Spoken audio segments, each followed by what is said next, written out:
What's up guys? Welcome sa channel ko. What's up guys? Welcome back to my channel.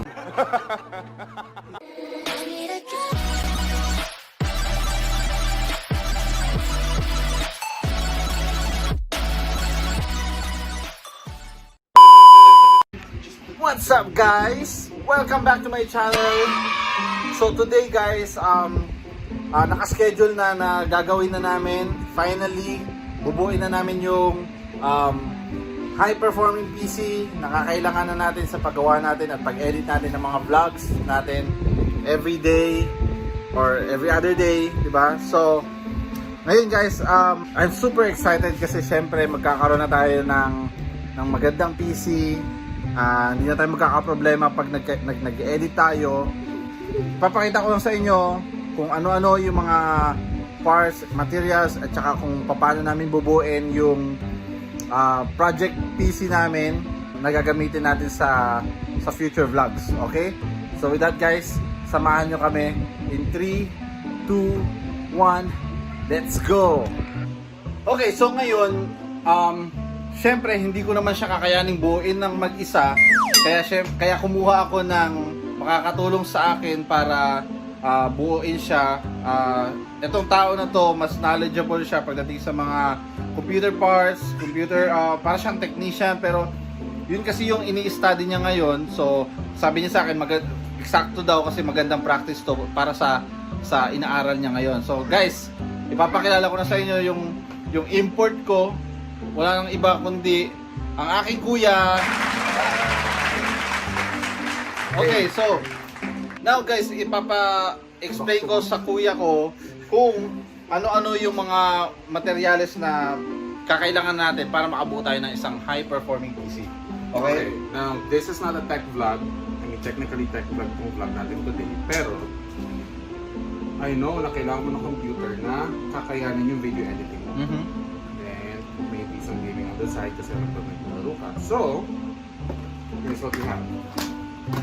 So kapag mag-edit ka ng high resolution video, ano ba yung pinaka parts, yung main part ng computer na kailangan natin, na kailangan high-end siya, or alam mo yun, mataas yung capacity niya or performance niya, ano ba yun? Yeah, video editing is very processor and graphics intensive.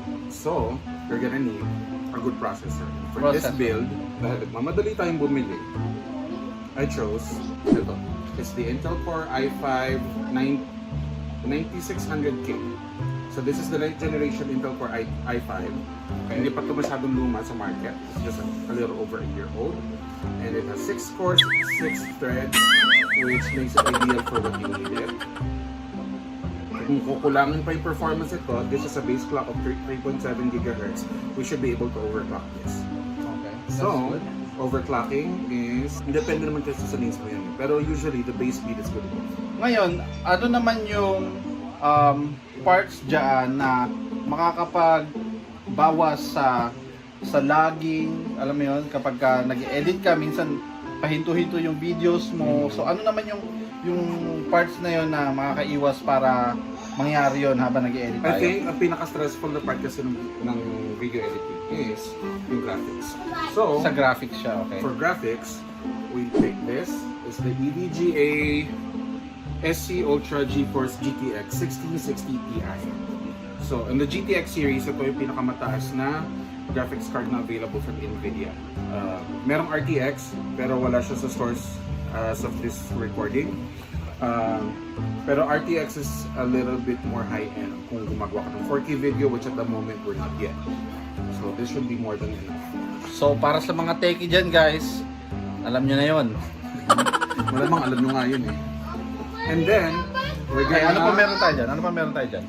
For multitasking purposes, we're gonna use 16 gigabytes of DDR4 2666 megahertz RAM from PNY. This is the PNY Accelerate RAM. You might think mabagal yung RAM speed ko, which is 2666, because there's something like 3000, 3200, 3600. The thing is, for Intel processors, they don't usually benefit much sa RAM. Hindi sila nagbe-benefit masyado sa RAM speed. So, especially sa video editing, it's very processor intensive. So, it just matters when it comes to multitasking. So, 16 gigabytes is more than enough. Dalawang 8 gigs yan. So, Naintindihan nyo yun, okay? Makinig kayo. and then we're gonna install the operating system on this 240 gig SSD from Pinoy again.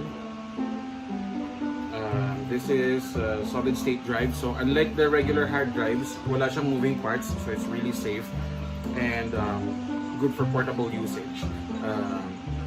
Pangatlo ko na to. Meron ako isa sa computer ko sa bahay and meron ako isa dun sa laptop namin sa bahay. Okay, so And then, lahat yan, pag dugtong-dugtongin natin on this Asus Prime Z390P motherboard. So this is a gaming motherboard. Importante na yung motherboard mo is compatible with the processor that you chose. So, and I made sure that it is. Check the documentation bago kayo pumili ng motherboard. So, doon siya magaling. and then, usually, merong mga CPU na merong fan na included, but this one didn't come with one. Kaya bumili kami ng Cooler Master Hyper 212 RGB fan. So, ito yung fan para sa processor mismo. Nakita nyo kanina yung graphics card. Meron siyang fan. Sa graphics lang yun. Hindi yun kasama yung processor. So, we need a separate one. And then, of course, paano aandar yan kung wala power supply? So, for this build, we're gonna use a Thermaltake Smart 600 watt power supply. So, this is 600 watts. It's 80 plus gold certified. So, that's the most important thing is yung may 80 plus certification. Kasi that helps us ensure na yung computer natin is hindi madaling masasira. And finally, ilalagay natin ang tumapiyasa natin in this DIY PC case. This is a really cheap $45 case. At the moment, kailangan lang natin ng computer. So, hindi na ako namili ng case. Meron mas maganda dito, pero this one should do the job. So with that being said guys, sisimulan na namin yung pagbuo ng PC. Tutulong ako kung ano yung pwede ko maitulong, pero syempre, he'll do the main job. Okay? So, antabayanan nyo lang guys. Mamaya lang, ipapakita ko na sa inyo yung finished product natin. Okay? A few moments later.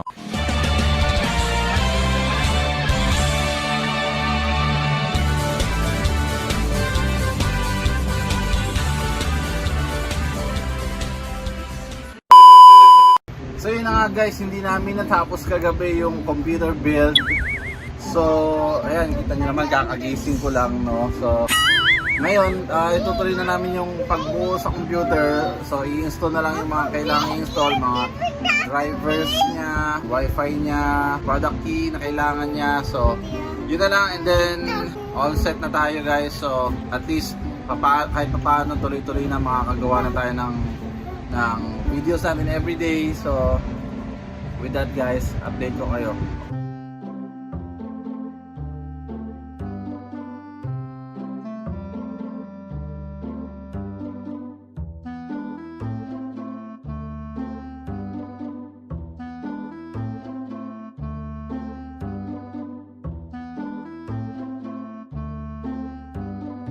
At ayun na nga guys, tapos na yung computer build natin. Ito, kung makikita nyo, nakakapagsimula na akong mag-edit ulit ng mga vlogs. So, I'm very happy with that. Siyempre, huwag nyo kakalimutan na mag-like, share, and subscribe dito sa channel ko. At i-hit nyo na rin yung notification bell para updated kayo sa mga future vlogs and future videos na ilalabas pa natin. Kung may tanong kayo about sa computer build na ginawa natin, or may questions kayo kasi gusto nyo rin mag-build ng sarili ninyong computer, i-comment nyo lang sa baba para alam mo yun, at least masagot natin yung mga tanong nyo. With that guys, nagpapasalamat ako sa mga sumubaybay sa vlog kong to, at sana huwag kayong magsawa at suportahan nyo pa yung mga susunod nating videos. So always remember, syempre, stay safe, stay healthy, stay at home kung wala naman kayo pupuntahan, okay? Always wash your hands guys, wear your face mask kapag lumabas kayo. With that guys, I'll see you guys on my next vlog.